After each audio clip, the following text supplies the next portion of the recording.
Welcome to the AI Beehive Podcast, Real Estate and Mortgage Pros. This is your buzz for smarter tech, faster deals, and less grind. Let's get started. Well, hey there. Welcome to another episode of the AI Beehive Podcast. My name's Ginger Bell. My co-host, George Chevalier, is off-site today, but I have great company for you today. And my guests today are Nick Smith and Valerie Thompson, and they are with Impresa. And I'm so excited. Welcome to both of you. Thank you. Thanks for having us. Yeah, absolutely. So I'm just going to dive right in here because, our discussion is about AI, and you bring a whole different element as far as not just a discussion, but really the deeper thought process of AI. And I know a lot of companies, a lot of organizations are diving into this and beginning with, where do we start? And so we can have so many different places to start with Impresa and what you offer. But I really want to start with what does, and we're looking at, as an organization, if you're an organization, you're looking at, okay, I have tools I want to use. I have, different processes I want to add. But I'm in the mortgage space, I'm in the real estate space, I'm in the finance sector. I know there's issues of compliance. And so with that in mind, what's the first thing an organization should look at when they're tackling this? And we'll just start there, and then we'll kind of go to those different points as far as mapping and things like that they should do. So Nick, I'm going to have you start, because I know a lot of what Impresa is built on is off of the framework that you have designed. So what does that look like? Where should an organization start? Sure. Well, the first thing they need to do is get their data into a call it a generic format. The problem is that all these applications speak differently, speak different language. They call different, certain fields have specific names. So when you try to tie things together, let's say something calls it a property address, but the other one's abbreviated, right?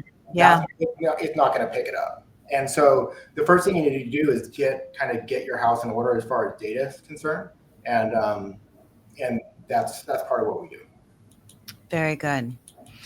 So with that, first step is get your data in order. And so when they're doing that, what should they look at as far as putting a team together to say, okay, we have this information coming in, we have this information coming in. Valerie, what should they do as far as a team? Who should really be in charge of this? Honestly, I believe you should create whatever you want. You should look at your workflow and see, hey, if I had my ideal team, what would it look like? What would my system look like? If I could have one platform and I could have mortgage here, and I can have SkySlope here, and I could have MLS here, and I can have an application here, this is what I would ultimately want it to look like. And I think that's when you shoot us that call and kind of hands off, let us do it for you.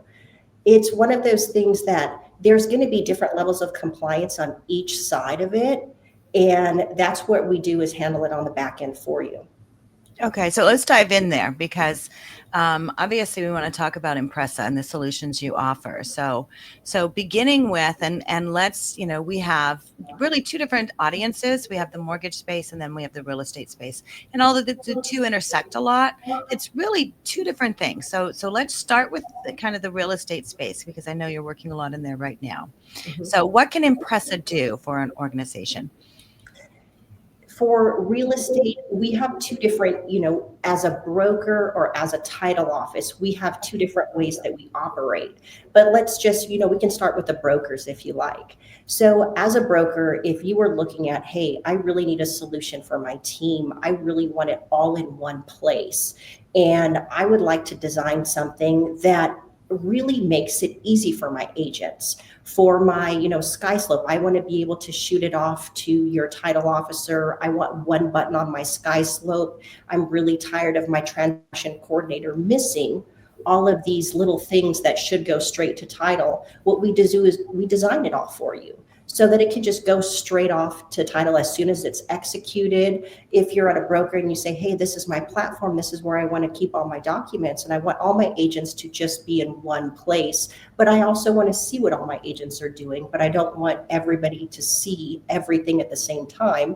It's, up to us to create the solutions for them. Okay, so really streamlining that process and pulling it all together. Absolutely. So we have the real estate side. So let's talk about the title side, because obviously, again, that's another element as far as the entire transaction. So same kind of solutions for them, I'm assuming. Same, but a little bit different. I can let Nick jump in on that. Okay, perfect. It's a little bit more detailed. Okay. Sure, and that's where it comes back to mapping, or getting your data in order, because we can make anything that has, any platform that has connectivity. They call it API connectivity. We can make any of it talk, and it comes from, we take the data, we map it, we put it into a storage cache, which is blockchain secured, and so it's completely immutable, it's safe, everything's encrypted. And then once it's in that format, now the other system can draw out of it. And so as far as title is concerned, title is actually pretty hairy, right? Because there is a lot of compliance, laws and regulations. And that's the fun one for us, because it's quite a challenge to do it. But so for example, one of our customers today, they're going through this quality acquisition of RamQuest problem, or it's a short-term problem for a long-term benefit, because quality is a great platform. But one thing they're having to do in the near term is they're trying to take certain fields out of RamQuest and put them into HubSpot, right? And because this gentleman is spending 4 hours a week or 4 hours a day, something like that, trying to manually put together reports that upper management wants to see. And so we're making one application talk to another application through this process, and that's like the simplest form. But what you can do is, once you have those mappings in place, let's say from RamQuest to HubSpot, well, now what would it look like from HubSpot to platform B, right? And then so on and so forth. And so you can take these data mappings and then link them into workflows.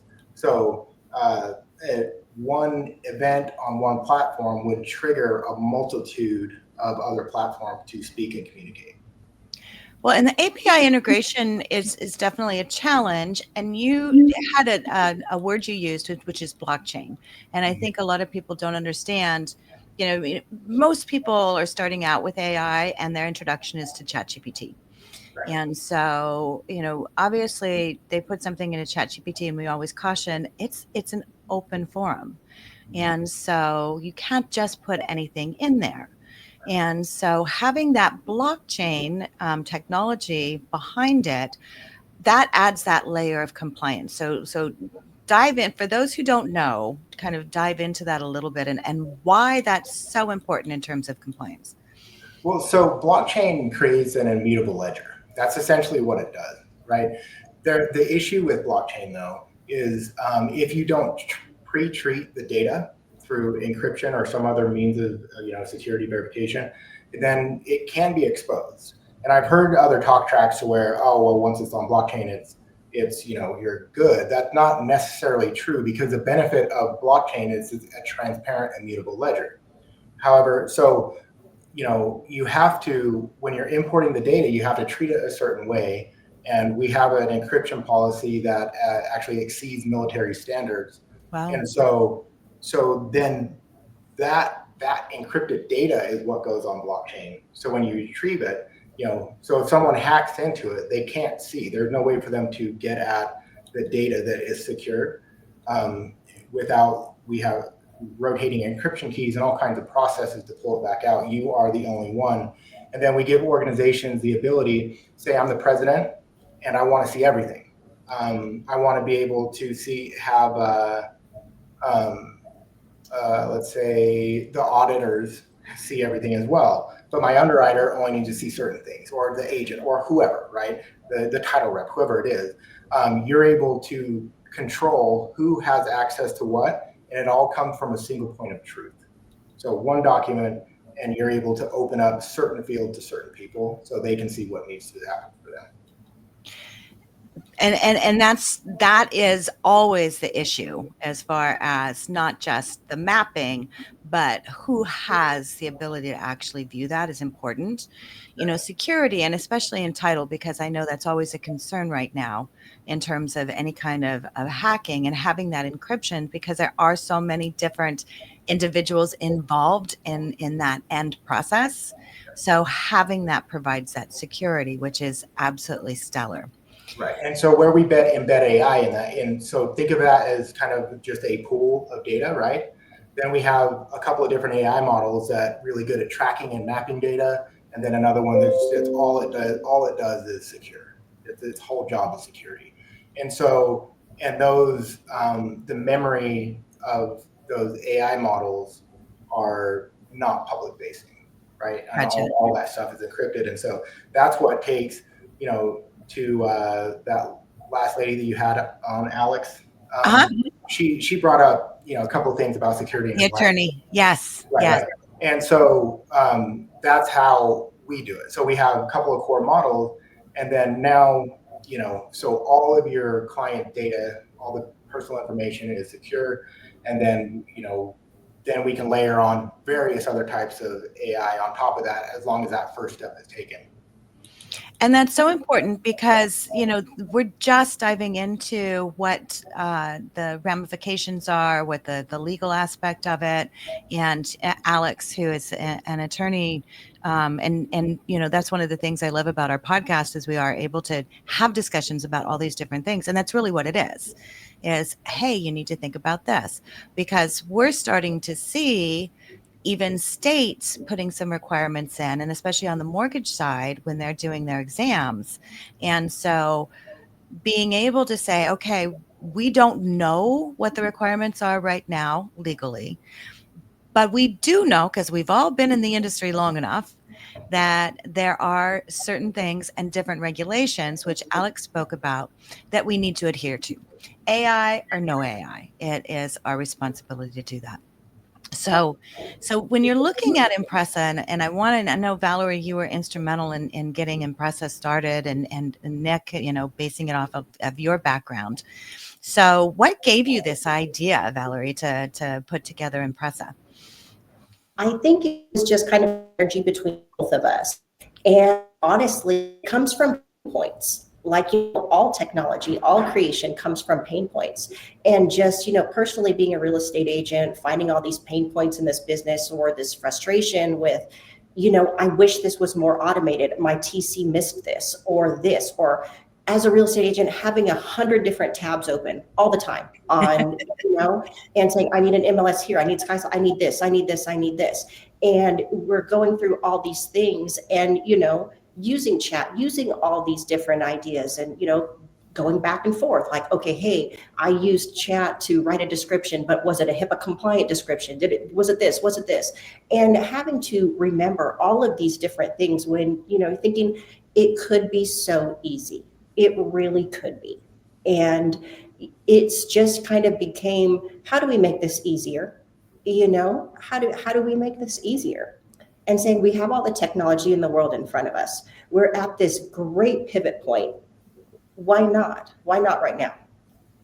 And most agents kind of go through this, I'm going to pivot into a different sector when they're in, a hard time with sales or with whatnot, or they kind of want to pivot.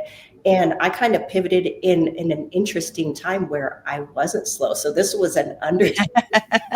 So that was the most interesting part of this, because there is such a need for this in the industry. And, although other people are doing it, they're not doing it at this level and what we're doing. So we just thought, if there is a sector here that can be filled, if we know that we can provide service, and if we can kind of give people this data security in a time when things are so uncertain and unsecure and people are going into your data, if we have the ability to help protect individuals, why not?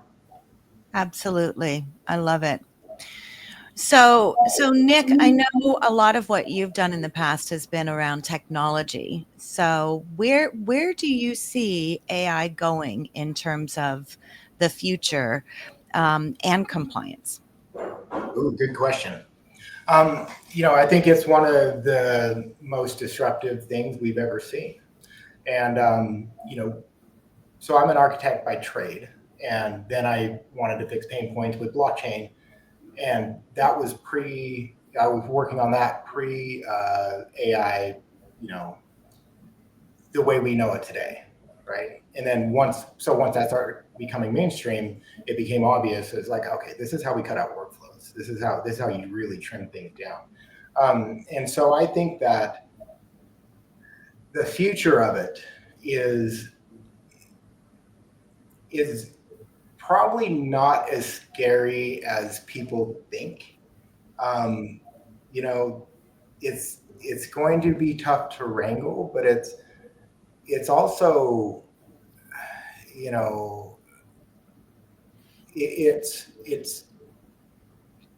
it can be used in very specific ways that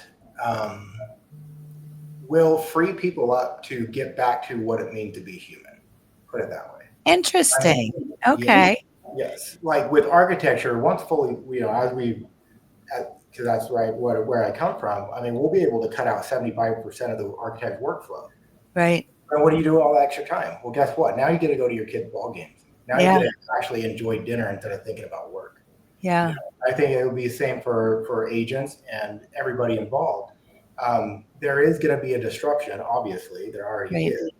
And so it's a matter of harnessing that in the appropriate way. Again, to Alex's point, it's going to be up to us to do some regulation before the government. It just takes so long to get that stuff in place. It's up to us to regulate it in an appropriate way. Right. I think that, if you can, I see the future of it as more localized models. Right now you engage with what's called LLM, large language models, right? Right.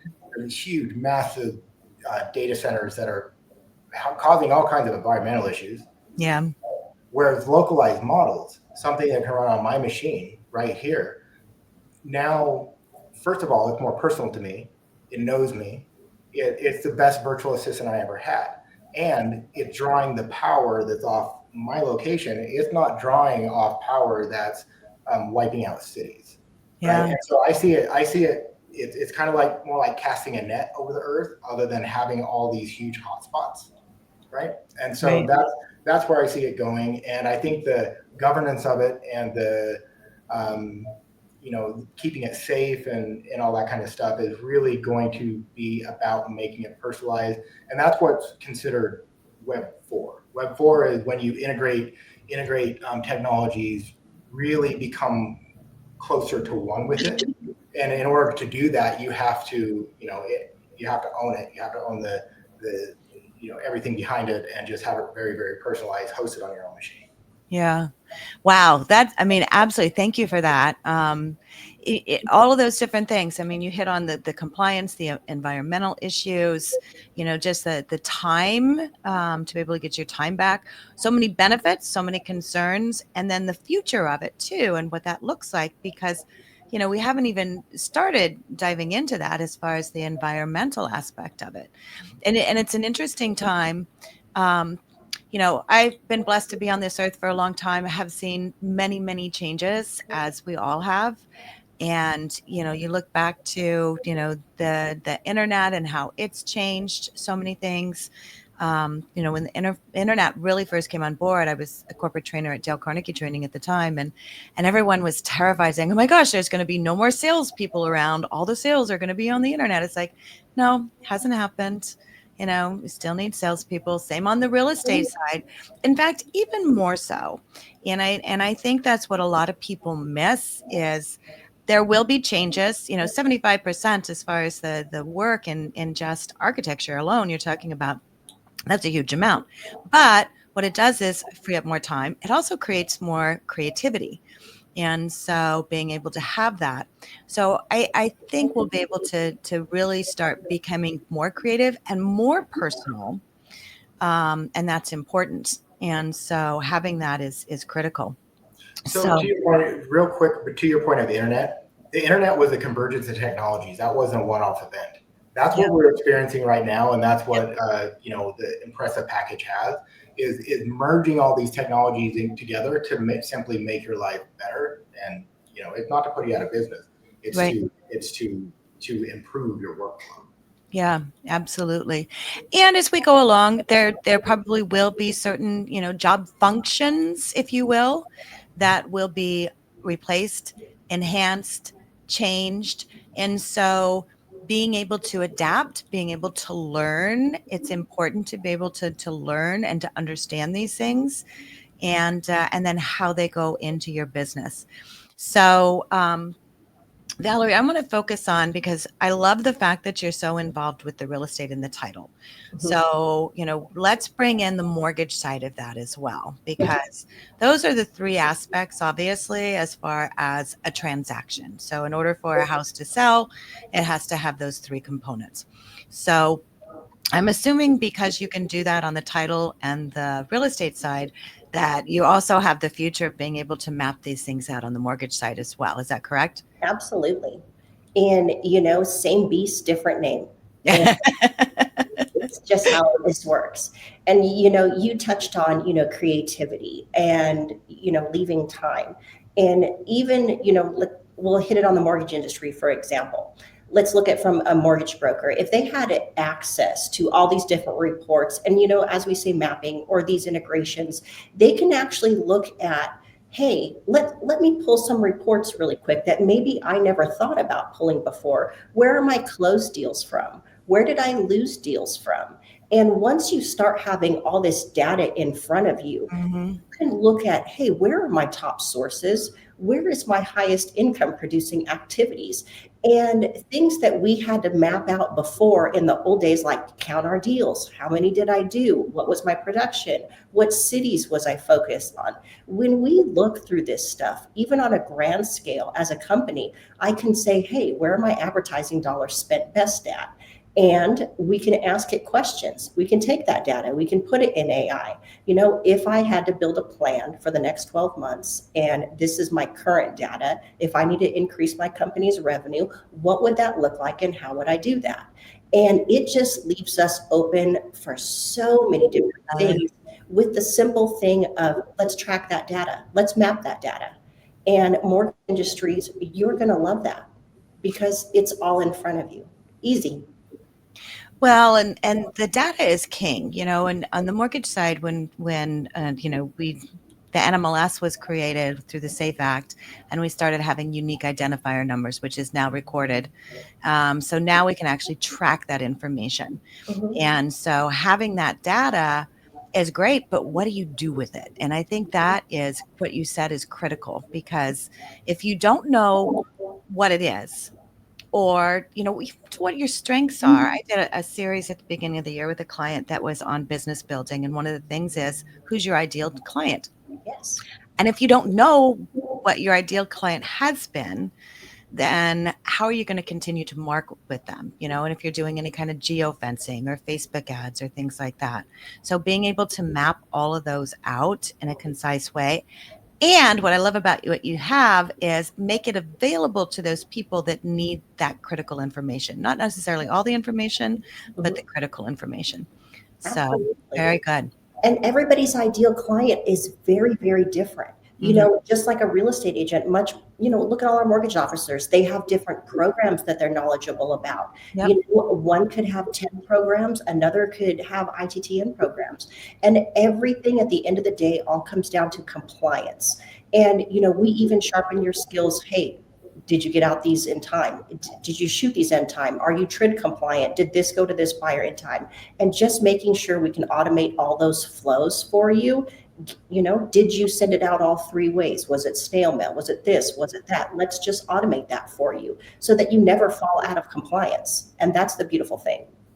I love it. Well, Valerie, I want to thank you for having the insight to say, hey, there's a problem. And I think we can have a solution. And they always say, if you want something done, ask a busy person, right? So that's the key. So before we close out, I want you to share with our audience, how can they get in touch with you? Obviously, you're available on the AI Beehive. And so if someone says, hey, I have no idea what I'm doing, we're just getting started with this, but what you're saying makes absolute sense to me, we're going to call Valerie or Nick. So how can they reach you? Emails and website, Valerie at Impresa.io, Nick at Impresa.io, and our website, Impresa.io. I love it. I love it. And we'd also like to invite your viewers and your listeners, challenge us. Like, give us your scenarios, give us those things that are tough for you. Or if you just have this pain point in your workflow that, hey, I cannot do this. If this could be automated, or if I can get this system to talk to this system, it would make my life so much easier. That's what we really like to dig into. Like, give me your big challenges. I love it. Well, I know that there's definitely a lot of people I'm thinking of just off the top of my head. It's like from conversations we've had that I'm going to be sending your direction.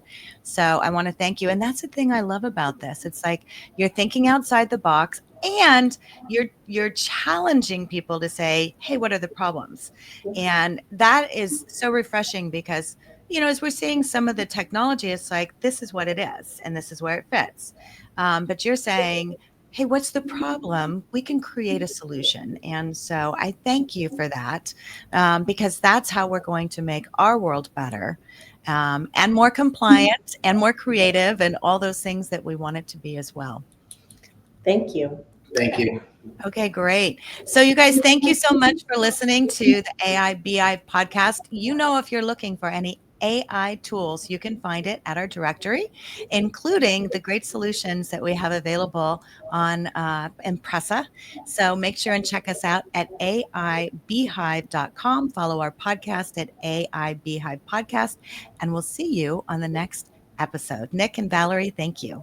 Thank you so much for having us. Thanks for tuning in to the AI Beehive Podcast, where real estate and mortgage pros get the buzz on all things AI.